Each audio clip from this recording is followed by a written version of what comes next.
Irmãos queridos, livro do Êxodo, capítulo 20. Livro do Êxodo, capítulo 20.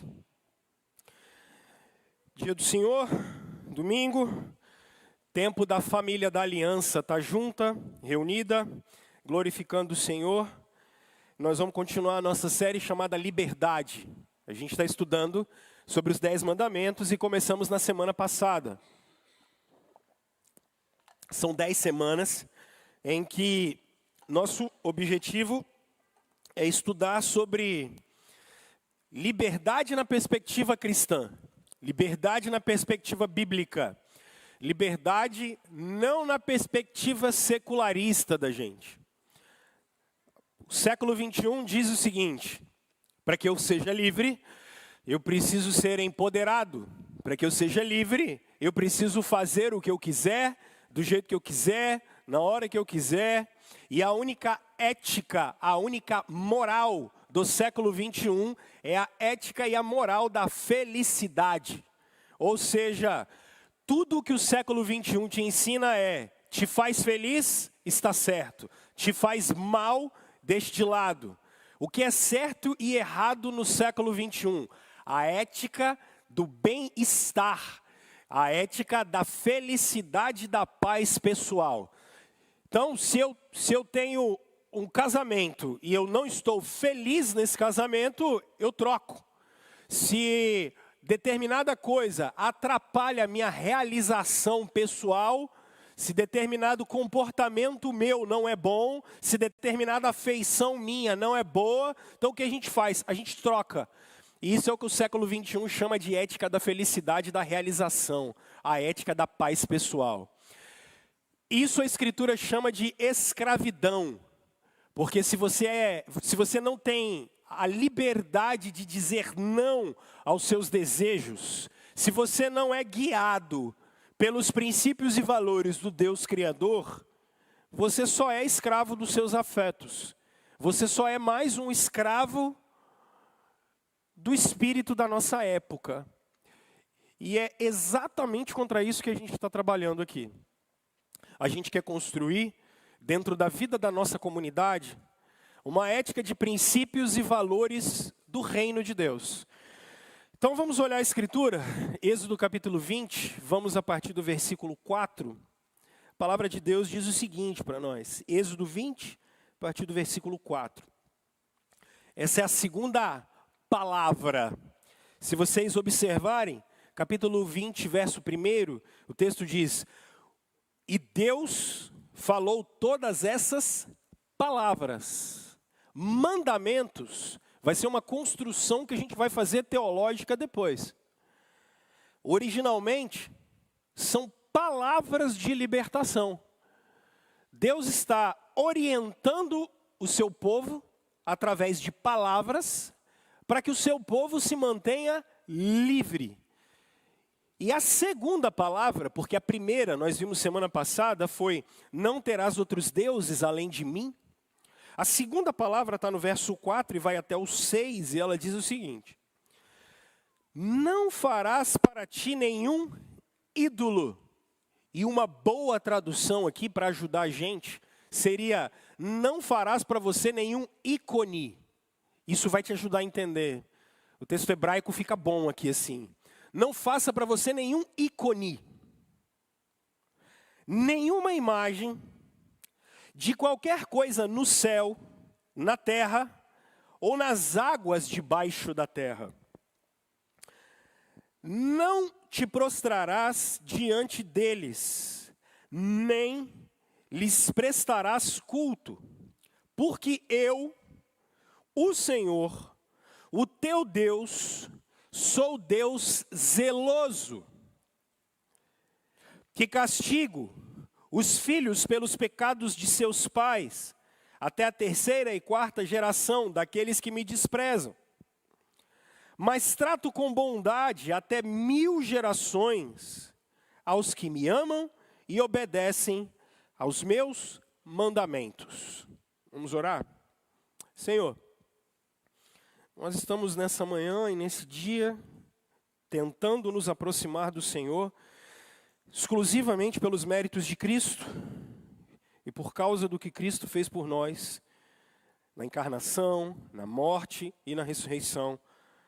E hoje, debaixo do poder do Espírito, nós queremos só entender sua palavra e chegarmos mais perto do Senhor e temer mais o Senhor. Ajuda-nos por Cristo Jesus. Amém. Irmãos, os 10 mandamentos não são um conjunto de regra para autossalvação ou uma autorredenção. Olhar para a Bíblia não é a ideia de que a gente tem algo que a gente deve cumprir para que Deus ame a gente mais ou menos é um erro pagão. Na lógica pagã, e que quando eu estou falando de lógica pagã, a palavra pagão significa da terra, porque nós seres humanos construímos ídolos o tempo todo. Eu conversei isso com vocês na semana passada. Nós podemos construir ídolos de qualquer coisa. E qual é a ótica pagã de religiosidade? Via de regra, existe algum tipo de divindade em que a gente precisa fazer alguma coisa para esse ídolo, para esse ícone, para que a gente seja aceito. Ou a gente precisa, nesse tipo de culto, fazer algum tipo de sacrifício para que esse ídolo ou ícone, seja ele pessoal ou não, a gente tem que fazer algum tipo de sacrifício para que a gente encontre algum tipo de favor desses ídolos, algum tipo de amor, porque se a gente não fizer essas coisas, eles vão se zangar com a gente. O Deus e Pai de nosso Senhor Jesus Cristo não trabalha com essas categorias. Então, por exemplo, religiões indígenas, quando estão sem nenhum tipo de pesca, quando eles não têm nenhum tipo de sustento, o que eles fazem? Eles fazem algum tipo de sacrifício para o Deus tal, para que aquele tal Deus obedeça, ou melhor, ajude-os a obedecer, porque eles estão com algum tipo de problema, e aí eles fazem algum tipo de sacrifício para que eles possam voltar a comer novamente. Religiões antigas, por exemplo, os gregos faziam isso. Vocês vão observar o Paulo e o Barnabé na região de Tessalônica, Filipos, que é a Acaia e Macedônia, quando eles vão e curam um paralítico, o livro de Atos nos diz, eles pegam Paulo e Barnabé e começam a falar que Paulo é Hermes e Barnabé é Zeus. E eles trazem bois para poder sacrificar, porque como um paralítico tinha andado, o livro de Atos diz, eles dizem assim, uou, agora os deuses nos visitavam. E eu trabalhei na semana passada com vocês, que essa matriz religiosa, ela continua na gente. Não, talvez hoje, a gente oferecendo sacrifícios para esses deuses por aí. Mas nós oferecemos as nossas vidas a deuses como o dinheiro, o poder, o sexo, o prazer, a autoimagem, a autoaceitação. Nós fazemos e transformamos as coisas que estão em nossa volta em ídolos. Só que os sacrifícios que esses ídolos pedem da gente são muito grandes. E a nossa energia está sendo drenada no nosso tempo, porque os ídolos pedem sacrifícios nossos, a nossa energia está sendo drenada por esses outros deuses falsos que nós criamos. Então Mamon continua sendo adorado, Dionísio e Baco, os deuses do prazer e do vinho, continuam sendo adorados. Apolo e Diana, deusa da fertilidade, da beleza e deus da força, continuam nas academias sendo adorados o tempo todo.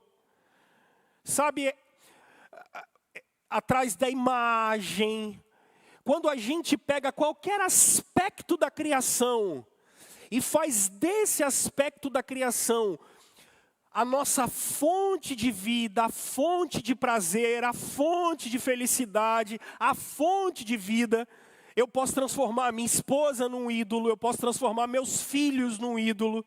Aquela coisa assim, nossa, eu não sei o que eu faria se eu não tivesse isso.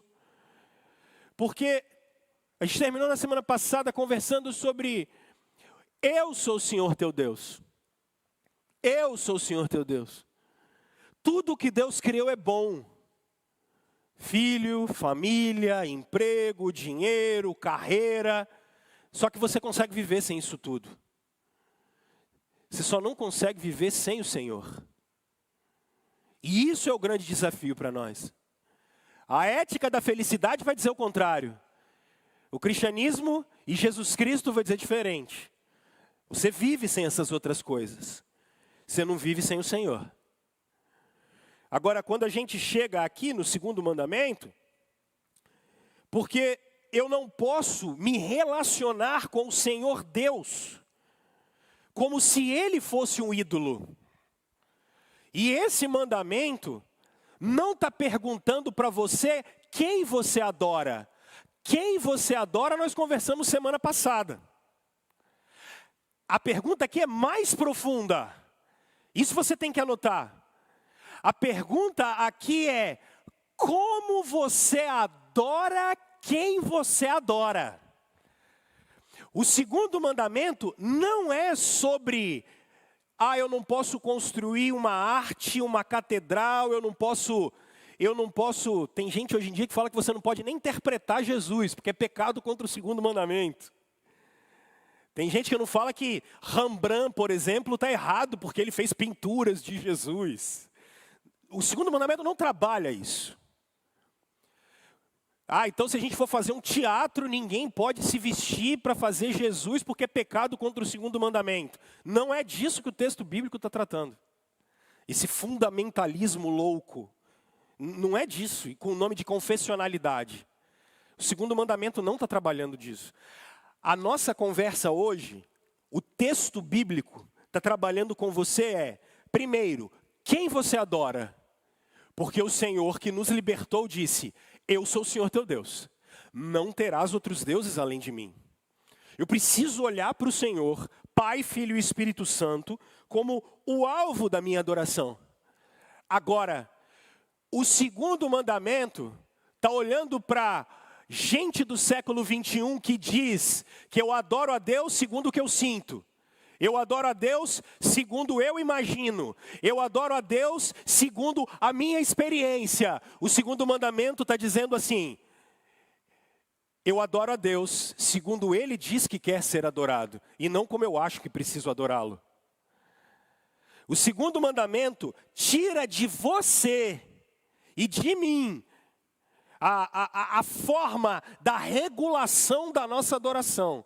E a pergunta é, como o Deus Criador dos céus e da terra quer ser adorado? Como Ele disse que quer ser adorado?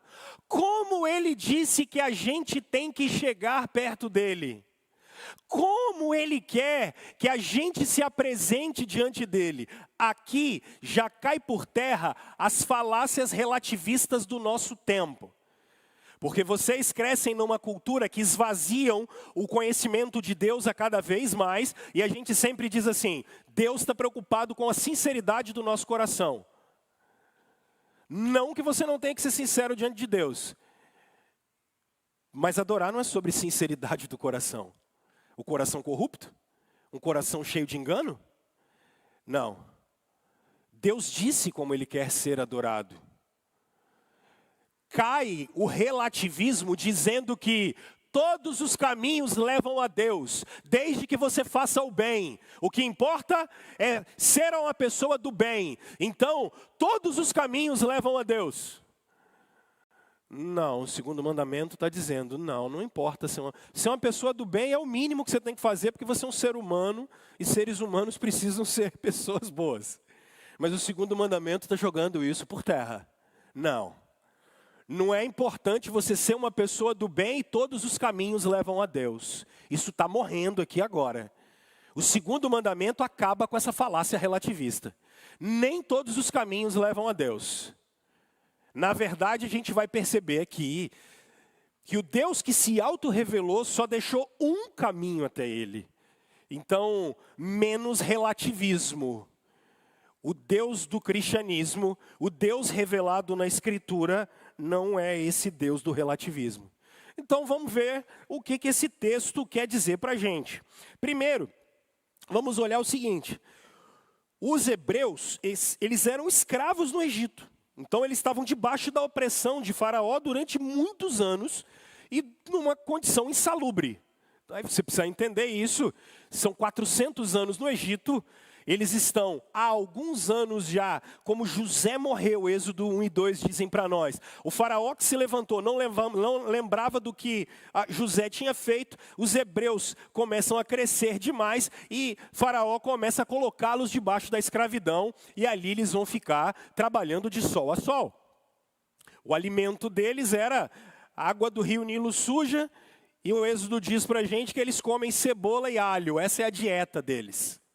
Porque é isso que os ídolos fazem conosco. O que Faraó faz com a gente é isso. Ele acaba com a sua energia e ele não te dá nada em troca. Mas eles oraram e Deus os libertou. O Senhor os libertou. Porque não se esqueça disso. O Senhor ouve as nossas orações. Ele aparece para Moisés e diz: Moisés, eu ouvi o clamor do meu povo. Talvez você ache que o Deus do cristianismo é um Deus de barganha. Então talvez você chegue aqui com a vida completamente pelo avesso e você diga: o Senhor não vai olhar para mim. Qual é a grande dificuldade? Qual é a grande mudança de paradigma? O Deus e Pai de nosso Senhor Jesus Cristo não opera na lógica idólatra do você precisa ser bom para chegar até Ele. O Deus e Pai de nosso Senhor Jesus Cristo opera na lógica do eu amei você, por isso você pode chegar até mim.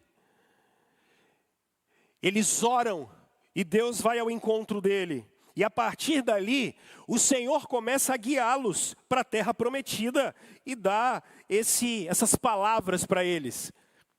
Só que o que eles precisam ficar atentos é o que eu conversei com vocês semana passada. O Egito tem muitos deuses e Canaã tem muitos deuses. Cuidado. Cuidado para que vocês, enquanto eu os liberto, e isso é um alerta para mim e um alerta para vocês. O Senhor nos tirou da terra da servidão, uma servidão espiritual, quando Satanás governava sobre nossas vidas. Quando o príncipe da potestade do ar, Paulo diz, quando Efésios vai dizer para a gente que a gente vivia segundo o curso deste mundo, escravos. Ele diz que fomos libertos. Um cuidado que nós cristãos precisamos ter é de não voltarmos à escravidão do passado. É de não voltarmos de onde nós saímos.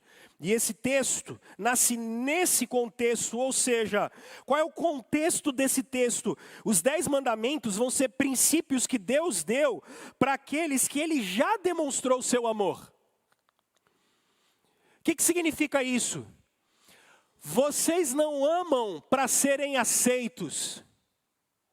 Se você ainda se relaciona com Jesus, porque você acha que amou e foi aceito, não é assim no cristianismo. Na nossa vivência cristã, nós fomos amados, por isso fomos aceitos. O que deixa a gente na posição de graça, o que deixa a gente na posição do evangelho, é que vocês foram amados, e porque vocês foram amados, vocês foram chamados a obedecer. É diferente.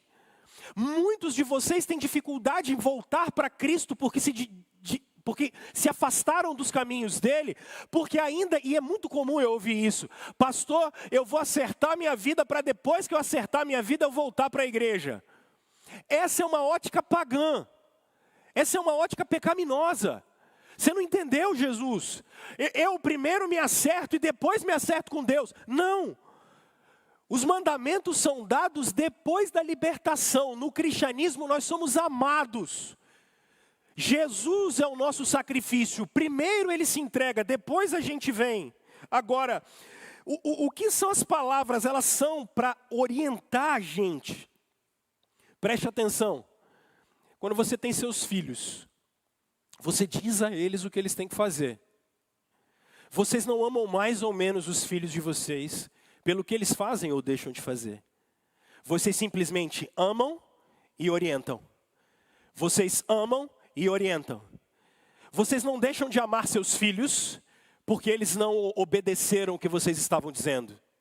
Vocês podem até se entristecer com eles, mas eles não deixaram de ser seus filhos. Então, tira da sua cabeça essa ótica pagã de que você obedece para ser aceito. Por quê?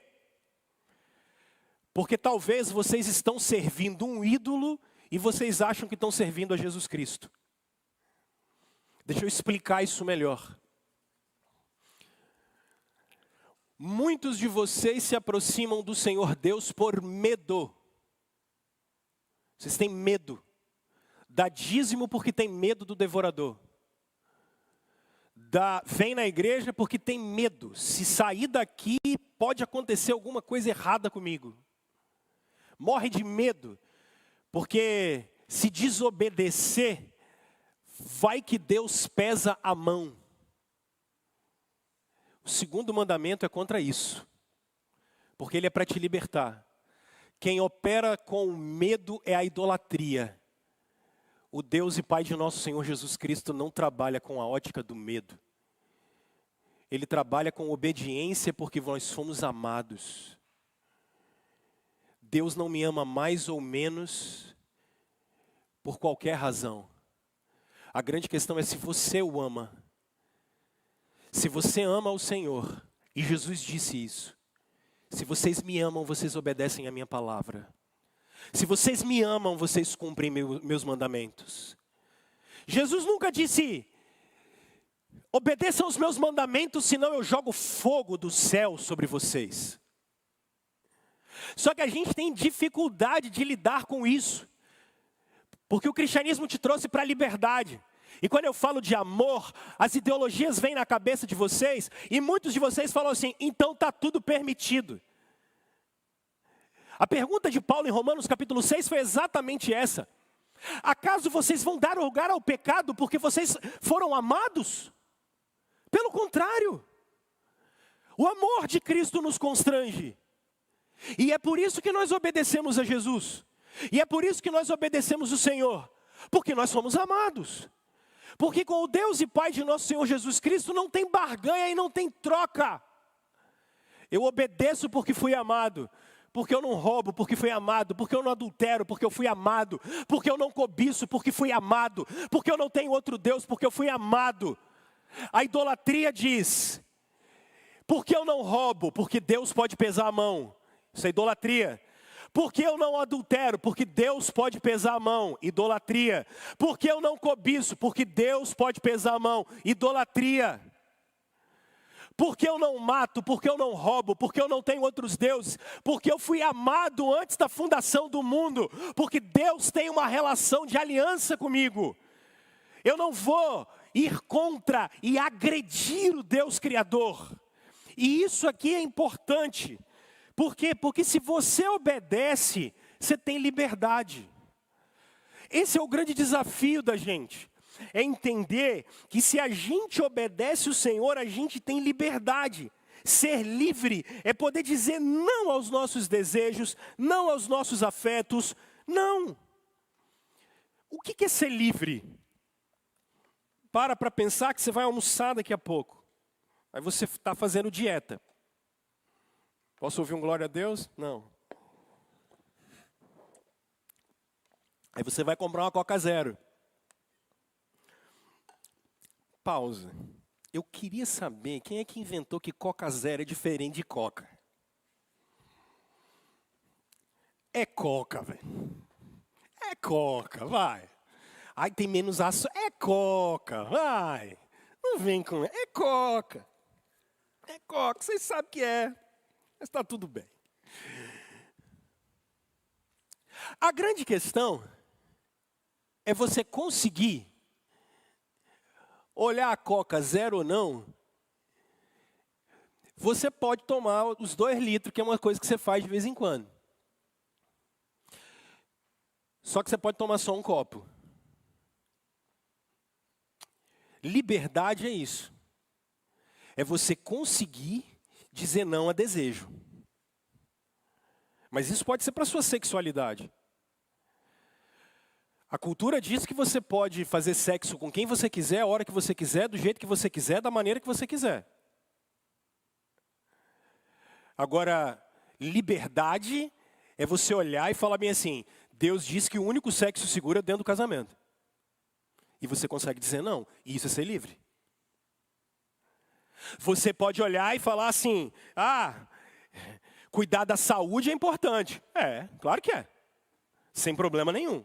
Agora, você pode fazer da sua saúde virar um ídolo e ficar na frente do espelho, fazendo assim, como é que os meninos fazem?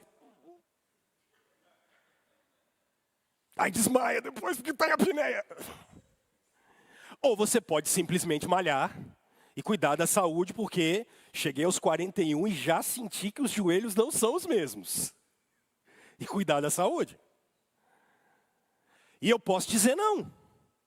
Eu posso olhar e querer ficar olhando o tamanho do meu bíceps, quadríceps e íceps na frente do espelho, fazendo do meu corpo um ídolo. Ou eu posso dizer não e falar, eu vou cuidar da minha saúde. A liberdade está exatamente aí. Quando você pode dizer não para se tornar livre.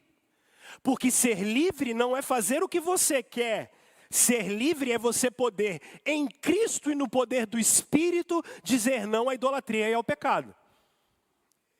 E isso aqui é diferente. Nós estamos trabalhando a motivação do porquê você faz o que você faz. A motivação de andar com Deus.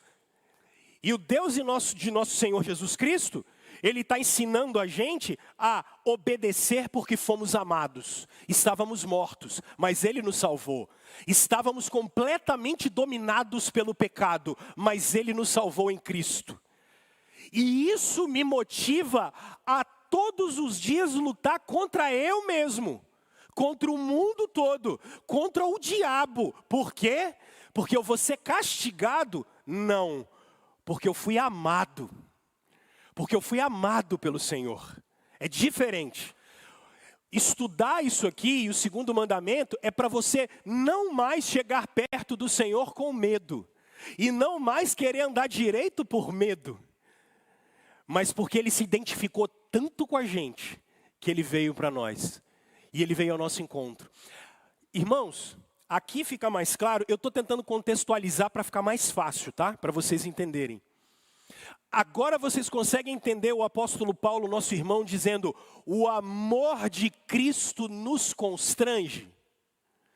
Porque quando eu olho para o Senhor, eu não tenho mais como viver uma vida de pecado e achando que isso é normal, porque eu fui livre. Se você não é crente, eu entendo, porque você ainda não nasceu de novo. A gente pode conversar sobre isso. Agora, você que é nascido de Deus, você que tem a nova vida dentro de você, você que teve o coração transformado, percebe por que não dá para viver pecando de maneira normal? Porque a gente foi amado. A gente foi tão amado que a gente foi constrangido. E se você é crente e já normalizou a prática do pecado, cuidado. Porque você já deve ter apagado o Espírito dentro de você. Você não perdeu a salvação. Só que o Espírito grita e você não consegue nem ouvir. Porque você está tão acostumado com a Babilônia. Você amou tanto o Egito. Você adorou Faraó. Que ao invés de querer estar liberto, você está querendo voltar para lá. Cuidado. Cuidado, nosso coração, João Calvino dizia, é uma fábrica de ídolo. A lei de Deus não muda. Só que o que nós estamos trabalhando no segundo mandamento aqui é, por que eu faço o que eu faço? Por que adoro? Não por medo, mas por amor. Eu fui amado. Eu não quero entristecer meu Senhor. Eu não quero olhar para Cristo e rasgar a cruz dele. Eu não quero cuspir na cara do meu Salvador de novo. Eu não quero botar de novo uma coroa de espinho na cabeça dele. Eu não quero, eu não vou crucificar o meu Senhor de novo. Eu preciso lutar para amar o Senhor. Amar o Senhor.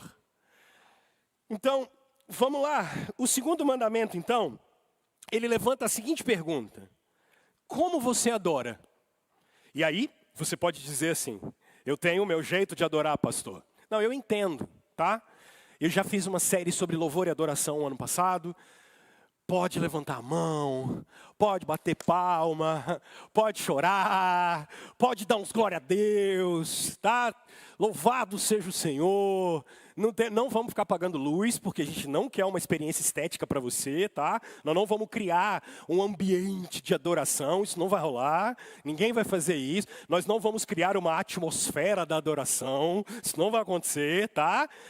Nós não vamos criar um momento de adoração extravagante, isso não vai acontecer também.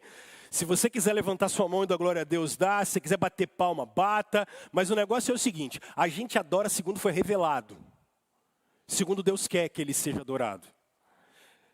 Segunda coisa, essa ideia de que todos os caminhos levam a Deus. Se você ainda, e aqui o secularismo é muito complicado, o relativismo é muito complicado. Não, meu irmão, não. Nem todos os caminhos levam a Deus. Por quê?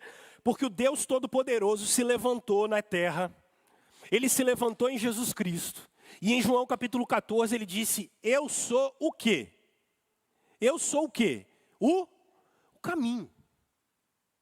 Eu sou o caminho. Eu sou a verdade. Eu sou a vida. Agora, vocês já observaram o que nosso Senhor Jesus falou?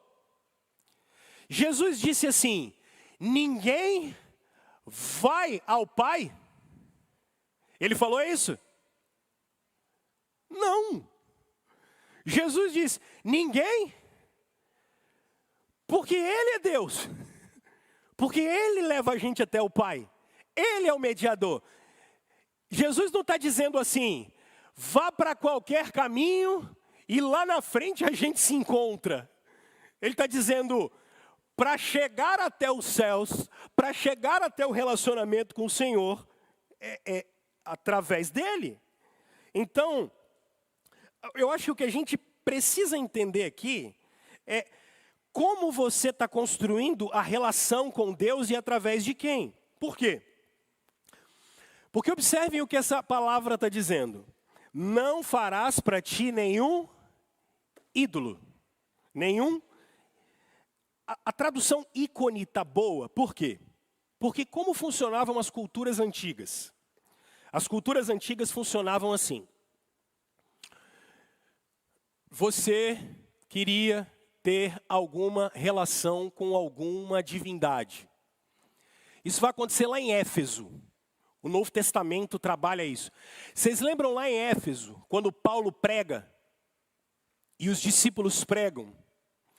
O que é que aconteceu depois que eles terminaram de pregar? Vocês se lembram que lá em Éfeso era o templo da Diana, a Diana dos Efésios.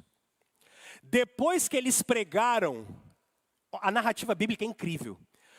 O povo começou a trazer amuleto, patuá, livro de ocultismo. E Lucas começa a trabalhar isso, e eles começaram e fizeram uma fogueira tão grande, porque eles começaram a renunciar à idolatria lá. O livro de Atos trabalha isso. Porque essa sempre foi a maneira que os homens criaram para se relacionar com o Deus Criador. Então, é um amuleto disso. Sempre foi muito comum cordão que era consagrado para o Deus tal, que era para fechar o corpo de troço de maneira tal. Isso era muito comum na cultura. Pulseirinha tal, que tem o poder de fazer não sei o quê, então para trancar a porta de não sei o quê, você botava em cima da porta um negócio. As culturas antigas todas eram assim. Botava lá um patuazinho, alguma coisinha em cima da porta, para que a maldição não entrasse na casa. Eu cresci aqui, em Cariacica City, né? E tinha muito, quando eu era criança, tinha muito disso na nossa cultura. Mas o que é importante é a gente entender que, na verdade, sempre foi assim. Lá em Éfeso tinha isso. Na nossa cultura ainda tem esse tipo de coisa. E ao longo da história, isso sempre foi assim. Qual é o problema aqui? O problema, e que esse mandamento está dizendo, é você pegar, e anota isso. Você está pegando o Deus onipotente, onisciente, onipresente, eterno, completamente transcendente, governa todas as coisas com o poder da palavra dele, se manifestou em Jesus Cristo, crucificou o pecado na cruz, derramou o Espírito está espalhado pelos 4 cantos da terra. Quando você começa a ler o livro de Jó, aquilo é assustador. Ele pergunta para Jó assim: aonde você estava quando eu olhei para o mar e falei, você não passa daqui? Olha o poder de Deus. Você está olhando esse Deus e falando, o poder dele está aqui. O poder dele está aqui. O poder dele está aqui. O poder dele está aqui. Numa pulseirinha, num objetinho. Sendo bem evangélico, você está botando um copo com água em cima da televisão, que agora não dá para botar mais em cima, porque ela não é mais quadrada, agora ela é reta. Você está botando um copo com água, e você está falando assim, o poder de Deus está aqui, ó. Agora eu vou beber essa água para ficar santo. Dá para ser evangélico e pecar contra o 2º mandamento. Dá para ser evangélico e você está pegando o poder desse Deus inteiro e falando bem assim, passa pelo sal grosso que vai resolver o seu problema. Joga por aqui, ó. Isso é o pecado contra o 2º mandamento. Passa debaixo dessa fogueira aqui, ó, que você vai resolver os problemas da sua vida. Se você tiver a toalhinha do apóstolo, se o apóstolo fizer assim e jogar para você então, rapaz, aí sim. Você está pegando o poder de Deus inteiro e você está encerrando ele num objeto. Isso é o pecado contra o 2º mandamento. Mas vocês fazem isso. Quando? Você está morrendo de medo, aí você pega a Bíblia e faz assim, ó.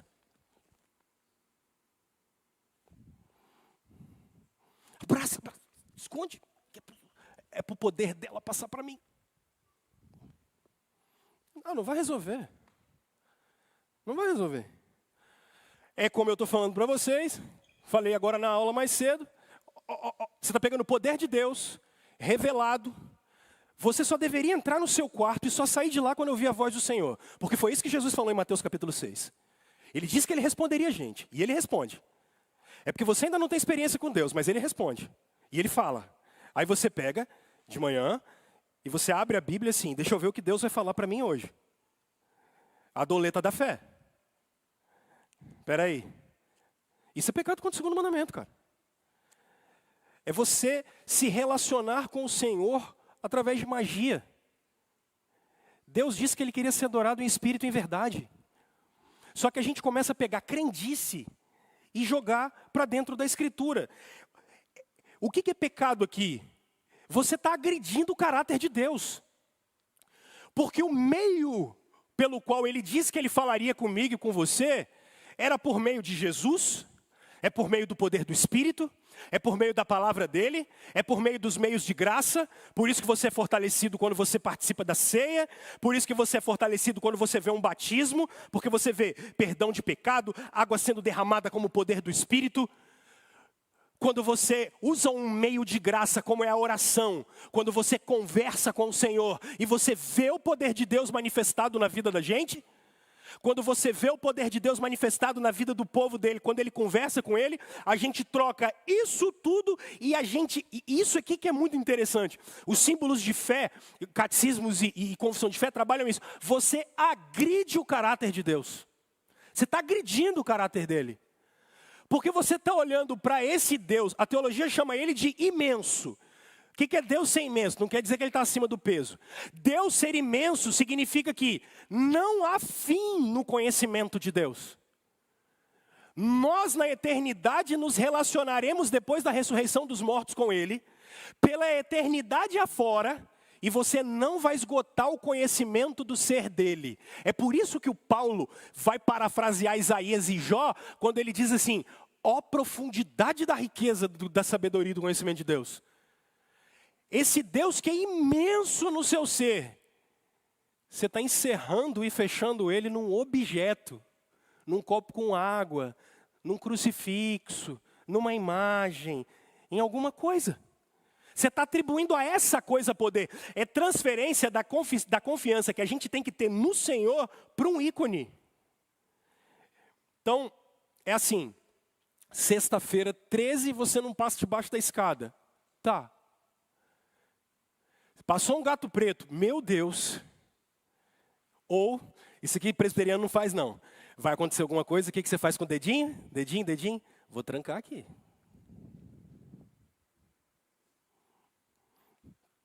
Fazendo a figuinha. Tem crente que ainda joga na bet e faz figa. Vai que dá sorte. Rapaz, vocês brincam com Deus, cara. A gente brinca com o Senhor. Pois é, toda espécie de crendice, gente, idolatria, faz a gente escravo. É estabelecer a relação com Deus a partir do medo.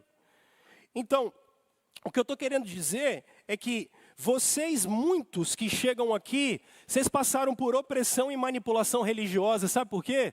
Porque o que mais tem hoje em dia em igreja evangélica é pecado contra o segundo mandamento.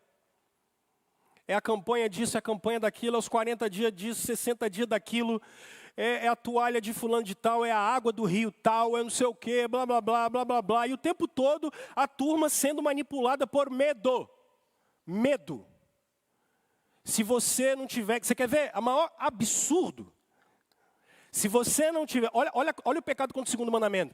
Se você sair daqui, você sai de baixo, olha que absurdo, da cobertura espiritual do presbítero Jader. Hein? Até ele se assustou. Isso é loucura. Isso é pecado. Não tem cobertura espiritual de apóstolo nenhum. Só tem um bispo das nossas almas e o nome dele é Jesus Cristo. E ele governa a igreja dele pelo poder do Espírito e na palavra. Ele levanta homens que servem. Hebreus 13 manda você honrar os líderes, mas 1 e 2 Timóteo manda os líderes servirem os irmãos. Então não tem cobertura, isso é para manter o povo debaixo do jugo de Faraó. É para manter o povo debaixo da escravidão, pecado contra o segundo mandamento. É encerrar em uma pessoa o poder que é de Jesus, gente. É eu colocar em um bispo, em um padre, em um pastor, em um... Quer ver? Eu vou lá, porque é a oração da irmãzinha que funciona. Não, tem que ir lá, Tairine, você tem que ir lá naquela irmãzinha. Porque, o Ricardo ora, mas aquela irmãzinha... Irmãos, a oração de todos vocês faz efeito.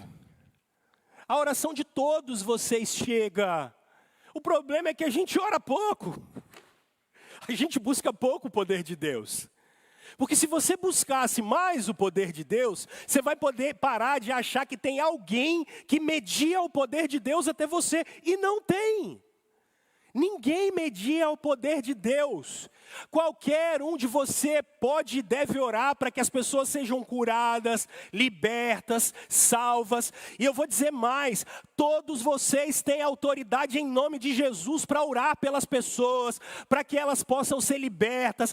Todos vocês. Só que é mais fácil ficar debaixo do jugo de Faraó. Ao invés e transferir essa responsabilidade para outra. Além de pegar essa responsabilidade e falar, Senhor, eu sou um representante seu na terra. Eu vou falar disso semana que vem, como não usar o nome de Deus em vão. Senhor, eu sou um responsável pelo Senhor, pela obra de Cristo. Eu faço parte desse negócio. Então ninguém vai mediar minha relação com o Senhor. Eu e o Senhor aqui. Eu vou orar. Eu vou abençoar a vida de fulano, ciclano, beltrano. Porque acabou esse negócio de que a igreja media a gente. Isso a reforma protestante se levantou contra isso. Mas vamos adiante. Ficou claro? Deu para entender? É difícil falar dessas coisas, viu? Porque eu preciso que vocês entendam. Aí vem um negócio. Esse mandamento não está proibindo arte. Porque olha aqui, você leu agora e você fala assim. Olha lá. Nenhuma imagem de qualquer coisa no céu, na terra ou nas águas debaixo da terra. Então, aí o cara fala assim, então eu não posso... Agora, a partir de agora, a gente não vai usar mais revista de escola dominical com figurinha de Jesus, não pode. Por quê? Você não viu o que está escrito? Gente, para. Número 1. A história da igreja deixa isso muito claro para nós. Há uma briga grande, vou passar por isso, entre aqueles que se chamavam iconoclastas e iconodulos. Deixa eu explicar isso fácil para você poder entender. Primeiro, até pouco tempo atrás, 99% das pessoas eram analfabetas, gente. Ninguém sabia ler. E os textos sagrados, então, durante toda a história da igreja, até o século XVI, eles eram em latim. Às vezes nem o clero, nem os padres sabiam ler. As missas naquela ocasião. Estou falando só do cristianismo do Ocidente, porque eu não tenho tempo aqui para ficar falando disso tudo. Como é que as pessoas conheciam a história da salvação? Como as pessoas conheciam as histórias bíblicas? Bom, eles faziam desenhos, porque ninguém sabia ler. Então eles faziam desenhos, gravuras, faziam, sei lá, aquele negócio do Natal. O presépio, com a família, com Jesus deitadinho ali. Ou, por exemplo, faziam uma imagem com Jesus na cruz. Ninguém sabia ler. De acordo com que o tempo foi passando, as pessoas começaram a aprender a ler. Então, automaticamente, vocês não precisam necessariamente de uma imagem para conhecer a história. Vocês não precisam disso, vocês já conhecem isso. Esse foi um recurso usado ao longo da história para que as pessoas pudessem saber. Vou dar um exemplo para vocês. Algum de vocês, por exemplo, já foi na Catedral de Vitória? Vocês veem alguns negócios que é a história dos evangelhos contadas no vitral. É muito comum. Capela, pega lá em Roma, a Capela Sistina. Você vê as gravuras do tempo que ela foi construída. Era exatamente porque as pessoas não sabiam ler. Então elas iam, e ainda hoje, eu espero um dia poder visitar um lugar como esse, você coloca no ouvido, e aí eles vão te contando a história, e você vai ouvindo a história toda. Voluntariamente ou involuntariamente, quem chega ali está ouvindo o evangelho. Porque toda palavra está sendo narrada ali a partir das figuras. E isso nunca foi o problema. Porque isso não é um impeditivo. Agora, qual é o impeditivo? É quando eu acho que é a partir disso que eu me relaciono com Deus. Quando eu acho que é a partir disso, e que só com isso, e sem isso, eu não tenho vida com Deus. Quando eu atribuo a esse tipo de coisa poder. Não posso. Uma coisa é um recurso pedagógico. As nossas crianças estão sentadas lá embaixo, pintando Jesus. Pintando, sei lá, estão pintando o quê, Jaline? O que elas estão pintando agora lá? Alguma coisa. Abraão, Isaac. São recurso pedagógico. As crianças não sabem nem ler. Então nós estamos usando um recurso pedagógico para elas aprenderem. Agora, atribuir a isso poder, pecado. Atribuir a... Esse que é o grande problema. Então, não é uma proibição à arte. E aqui, gente, por quê? Porque Jesus é o único caminho. Então, vocês não podem se esquecer disso. Cristo é o único caminho. Agora, deixa eu ir para a parte final, tá? Se tiver dúvida, vocês me perguntam depois. Ó, não farás para ti nenhum ídolo, ok? Como a gente adora, em amor. Não é uma proibição para as artes, só que agora vocês ficam confusos. Porque o texto bíblico está dizendo, não te prostrarás diante dele, nem lhe prestará culto, porque eu sou o Senhor teu Deus. Até aqui está tudo bem. Só que agora vocês dão um bug.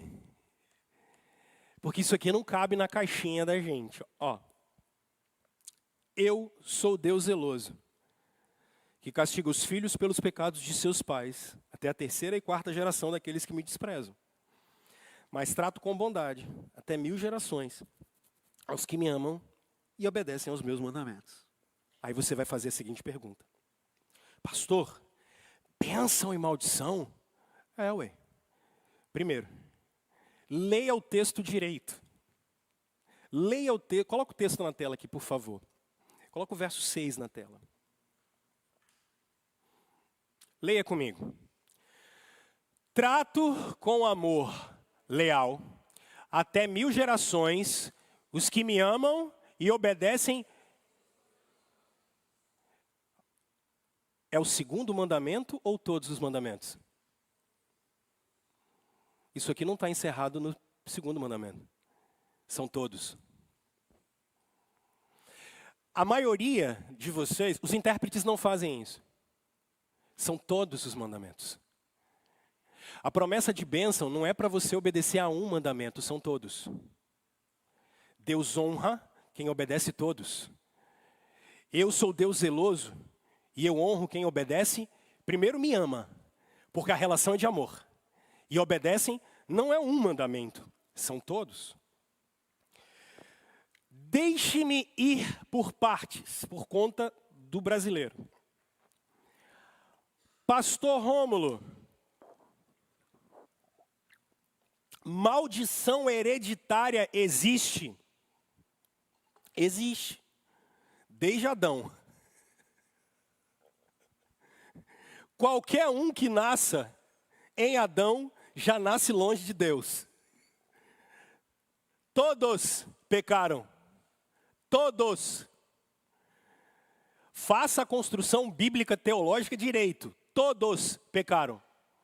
Maldição hereditária existe. A raça humana é uma raça que nasce longe de Deus. O homem natural nasce longe de Deus. O homem não nasce amigo de Deus. Ele nasce longe de Deus. Ele nasce fora de Deus. E em Cristo, ele é colocado perto de Deus de novo. Isso aqui muda tudo. Então, sim, a raça humana nasce longe de Deus. E isso é só você olhar como ela anda. Agora, sendo mais específico, eu vou citar 2 exemplos e eu vou fazer algo que eu não faço. Eu vou citar uma experiência. Mas eu nunca faço teologia com experiência, mas vou citar para ajudá-los. Ok? Eu sou pastor, eu tenho o privilégio de ser pastor, e eu sempre quis ser pastor na vida. Todos os dias era o que eu sempre quis, quando eu era criança, por um tempo da vida esqueci um pouco disso.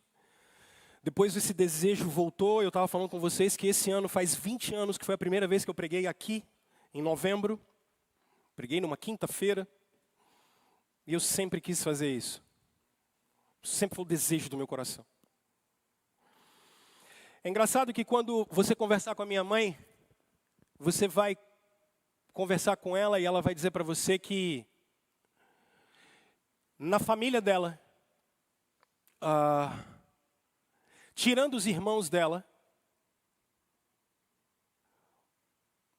em todas as gerações há muitos pastores. Em todas as gerações. A família do lado da minha mãe, que é cristã, em todas as gerações há muitos pastores. Eu cresci num lar evangélico, cristão, e depois vocês podem perguntar para o meu irmão, que está aqui. Não foi uma nem 2 vezes que tanto ele quanto eu chegávamos e a minha mãe estava sentada na cama e orava ininterruptamente, por tempo, e tempo, e tempo, e tempo, e tempo. E ela sentava ao lado da cama, e ela ficava com aquela vozinha de quem ora. Pss, pss, pss, pss.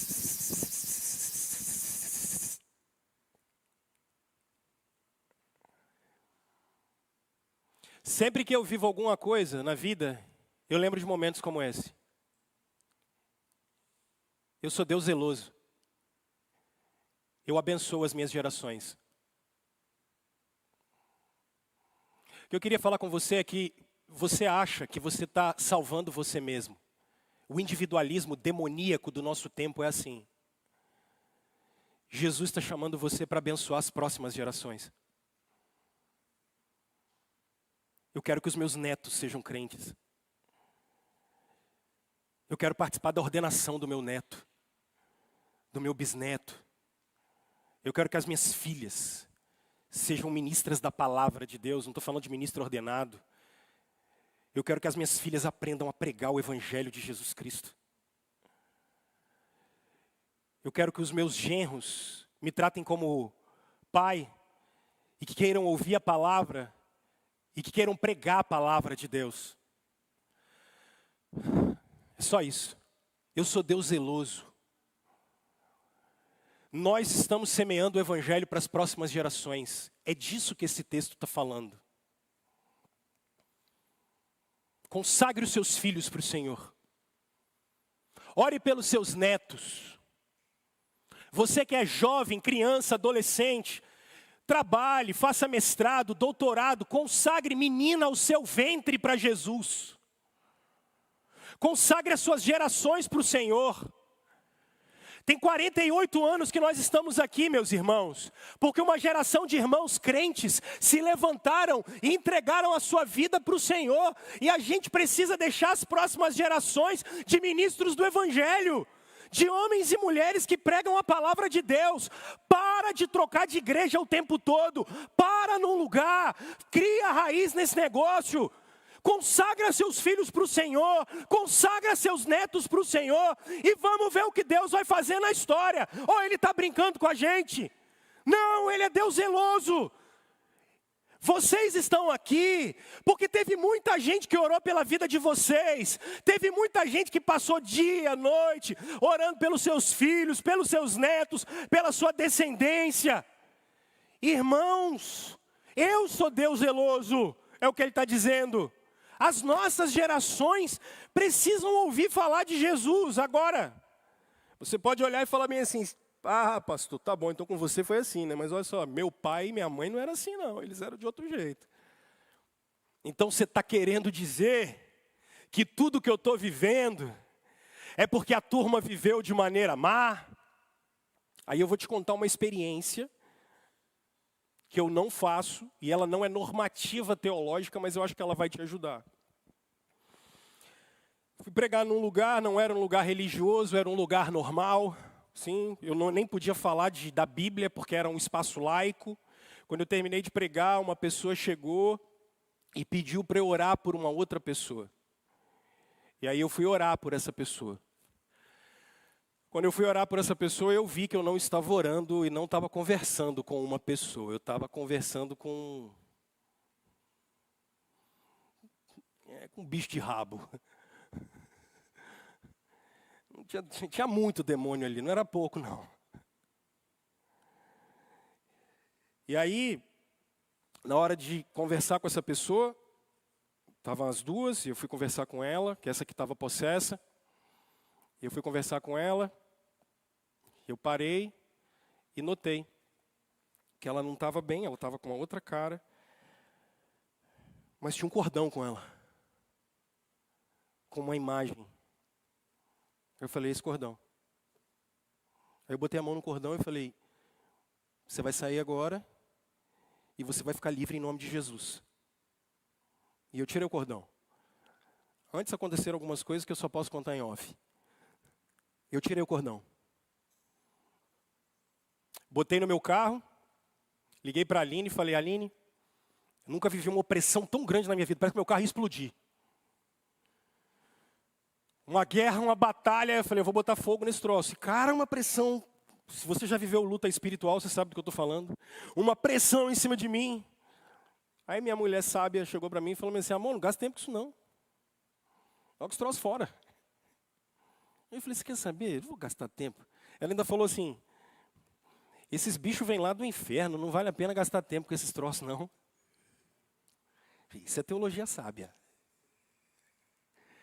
Parei na frente do primeiro lixo que tinha no antigo Darwin ali. Eu olhei e falei, Senhor, isso vem do inferno. Em nome de Jesus, a gente está livre. Quebrei e joguei fora. Só que eu olhei para a menina na época e falei bem assim, vá se reconciliar com o Senhor. Quem livra a gente e quem livra você é Jesus Cristo. Então para de ficar com medo. Para de se relacionar com Deus com medo. Nós somos libertos, nós somos sarados, nós somos curados. O sangue de Jesus nos perdoou de todos os pecados. Nenhuma condenação há sobre nós. Não tem nada que prende, agarra, amarra. Isso não existe. Ah, pastor, pega. Não pega, meu irmão. Não pega. Sabe por quê? Porque o sangue de Jesus libertou a gente de todo o pecado, de toda a justiça, de todo o juízo. Ele trouxe você para viver em novidade de vida, para você viver na graça de Deus. Nós somos libertos. Se você veio aqui hoje e continua na escravidão, estou querendo chamar você hoje em nome de Jesus, venha para Jesus Cristo de Nazaré, o Filho de Deus. Ele veio para nos libertar do império das trevas, do pecado, da justiça, do juízo, para que a gente pudesse ser livre. Então hoje é para você ser livre. Se você veio aqui e está travado, está amarrado, mas está amarrado no sentido de já serviu ao Senhor, mas não consegue servir de novo. Vá até Jesus, vamos clamar Jesus de Nazaré. Ele liberta a vida da gente, Ele transforma a gente. Para terminar, eu tenho 4 desafios para você. Cadê os meninos para vir aqui à frente? Primeiro, jamais confunda a criação com o Criador. A criação é boa. A criação é boa. Mas não confunda a criação com o Criador. Olha para cá. A mãe terra não faz nada por você. A mãe terra, a mãe árvore, a mãe isso. Não tem mãe terra, meu filho. Terra não é mãe de ninguém. Não tem o pai sol. Esquece isso, isso é idolatria. Idolatria. Não confunda o Criador com criatura. Segundo, aqui é um aviso assim, porque eu fico muito preocupado com isso. A gente precisa ser zeloso da lei de Deus. Mas cuidado. Porque a gente, querendo ser zeloso, os fariseus amavam mais a lei do que as pessoas. Cuidado com o zelo, para que o zelo não faça você amar mais a ordem do que o Criador. Seres humanos são falhos, seres humanos são dignos de misericórdia, porque você também foi digno de misericórdia um dia. Então, cuidado contra um vale-tudo de um relativismo louco. Cuidado para a gente não virar legalista. Cuidado para que a gente fique observando a lei de uma maneira tão restrita que a gente começa a afastar as pessoas de Deus. A gente começa a afastar as pessoas do poder de Deus. Cuidado com isso.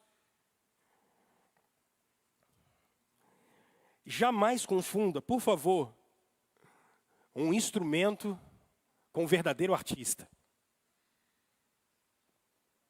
O Heitor está ali, ó. Se eu chegasse para aquela guitarra, 2 minutos atrás, e falasse assim, toca, não sai nada. Só que agora, com o Heitor segurando a guitarra, vai sair som. O segundo mandamento é para que eu não olhe para a guitarra, mas eu olhe para quem está tocando. Eu preciso olhar para o Senhor. É sobre Ele. É sobre Cristo. Por fim, não aceite outro mediador. Só temos Cristo. Só temos Cristo. E só Cristo. Não farás para ti nenhum ídolo, nenhuma imagem de qualquer outra coisa no céu, na terra, nas águas, debaixo da terra. Não te prostrarás diante deles, nem lhe prestará culto, porque eu, o Senhor, o teu Deus, sou Deus zeloso, que castiga os filhos pelos pecados dos pais até a terceira e quarta geração daqueles que me desprezam, mas trato com bondade até 1000 gerações aos que me amam e obedecem aos meus mandamentos. Você não precisa fazer nenhuma quebra de maldição. Nenhuma. Tudo foi quebrado na cruz do Calvário. Tudo foi quebrado na ressurreição de nosso Senhor. Está tudo na mão dele. Tudo é dele. No último dia ele vai entregar tudo aos pés do Pai. Inclusive você e eu. Ele é o Senhor. Ao Senhor Jesus seja a glória para todo sempre.